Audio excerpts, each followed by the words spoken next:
کہ وزیر اعظم نے ان سے کہا کہ ہم کوشش کریں گے، ہم نے پہلے بھی معاوضہ دیا ہے، ہم اور کر بھی کیا سکتے ہیں، اس طرح کی بے حسی کی باتیں بھی کی. لیکن جو اس ساری صورتحال کا المیہ ہے وہ یہ ہے کہ ان شہداء کے والدین، ان کی مائیں، ان کے دیگر جو ہیں لواحقین وہ بھی کورٹ روم کے اندر موجود تھے. اب 4 ہفتے کے بعد وزیر اعظم کو کہا گیا ہے کہ وہ پوری رپورٹ دیں، لیکن بے حسی بالکل واضح نظر آ رہی تھی.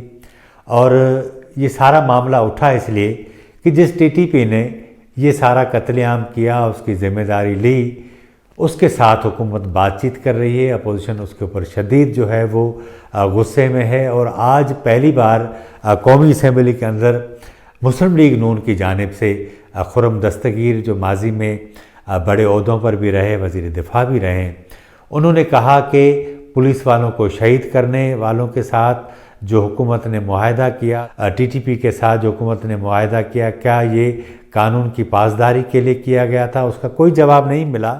لیکن ایک بات واضح تھی سپریم کورٹ کے اندر وزیر اعظم کی پیشی کے وقت کہ جو کچھ ایک درد ہوتا ہے، جو تکلیف ہوتی ہے، جو بیان ہونی چاہیے، وہ ان کی باڈی لینگویج سے نظر نہیں آ رہی تھی.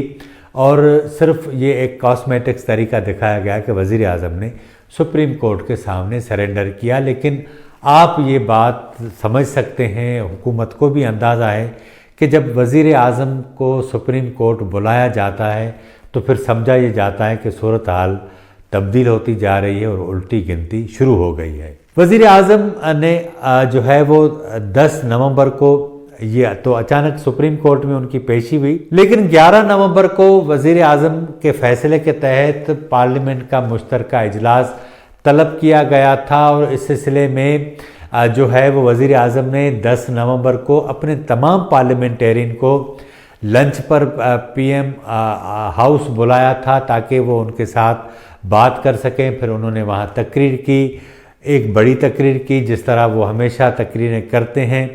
اس بار انہوں نے کہا کہ ای وی ایم جو مشین ہے، الیکٹرانک ووٹنگ مشین، اپوزیشن جو ہے، جو مافیا ہے، وہ اس مشین کی اس لیے مخالفت کر رہا ہے کہ وہ داندلی نہ کر سکے. لیکن جو میں آپ کو اندر کی بات بتاؤں وہ یہ ہے کہ وزیر اعظم نے یہ ساری باتیں کی اور آخر میں یہ بھی کہا کہ اس مافیا کے خلاف ہمارے ارکان کو جہاد کرنا چاہیے. اس لیے تمام جو ارکان ہیں، سینٹ ہیں، قومی اسمبلی ہیں، وہ 11 نومبر کے جوائنٹ سیشن میں جائیں اور قانون سازی میں حصہ لیں.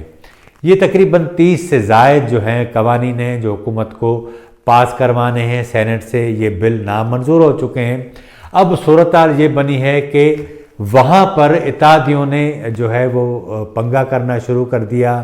ایم کیو ایم، پاکستان مسلم لیگ قائد اعظم اور خود حکومت کے ارکان نے کہا کہ ای وی ایم کے حوالے سے تو ہمیں کوئی ایسی بریفنگ نہیں ملی، کوئی پتہ ہی نہیں. تو وزیر اعظم نے کہا کہ شاید آپ کو بریفنگ دے دی گئی ہو. میں تو سمجھا آپ کو بریفنگ دے دی گئی ہے. یعنی وہ بہت سارے جو معلومات ہے اس سے خالی تھے.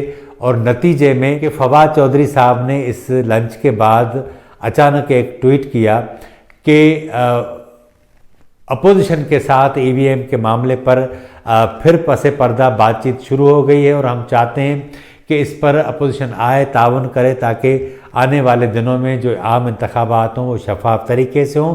اسی لیے ہی ہم پارلیمنٹ کا جو مشترکہ اجلاس ہے اس کو مؤخر کر رہے ہیں. یعنی پہلے خبر انہوں نے جاری کر دی، اس کے بعد اسپیکر کا بھی ٹویٹ آیا، لیکن رات کو 10 بجے اس اجلاس کی جو ڈیفر کرنے کا نوٹیفیکیشن جاری ہوا. اب ساری صورتحال میں جو بات سمجھنے کی ہے وہ یہ ہے کہ ایک طرف سپریم کورٹ کا بلاوا، دوسری طرف اتحادیوں کی جانب سے جو ہے وہ آنکھیں دکھانا، اور تیسری بات جو ہے وہ خود ان کے ارکان نے جو ہے کہا ہے کہ ہمیں کوئی بریفنگ نہیں دی گئی. تو اس سے لگتا یہ ہے کہ صورتحال جو ہے وہ تبدیل ہوتی جا رہی ہے. جس طرح آئی ایس آئی چیف کے معاملے پر پنڈی اور اسلام آباد کے درمیان جو تلخیاں بڑھی تھیں، لگ ایسا رہا ہے کہ صورتحال تبدیل ہونے کی طرف جا رہی ہے. اور حکومت کو بنیادی طور پر خوف یہ تھا کہ جوائنٹ سیشن کا معاملہ اس نے مؤخر اس لیے کیا کہ اگر اس قانون سازی کے دوران اپوزیشن جس نے یہ تہیہ کر لیا تھا کہ ہم ہر صورت میں ان کی قانون سازی کو ناکام بنائیں گے اور اپوزیشن میں بلاول بھٹو زرداری، شہباز شریف نے اپنے اپنے طور پر تحریک انصاف کے اندر جو ناراض لوگ ہیں ان سے رابطے کیے اور ان سے کہا کہ وہ اس اجلاس میں جوائنٹ سیشن میں شریک نہ ہوں تاکہ حکومت کو منہ کی کھانی پڑے، اور اس کے لیے انہوں نے مکمل تیاری کر رکھی تھی۔ حکومت کا جوائنٹ سیشن سے پیچھے ہٹ جانا اس بات کی سب سے بڑی گواہی ہے۔ آج کے پروگرام میں اتنا ہی۔ ہمارے پروگرام کو آپ لائک کریں، شیئر کریں اور اپنی رائے کا اظہار ضرور کریں۔ مجھے اجازت دیجیے۔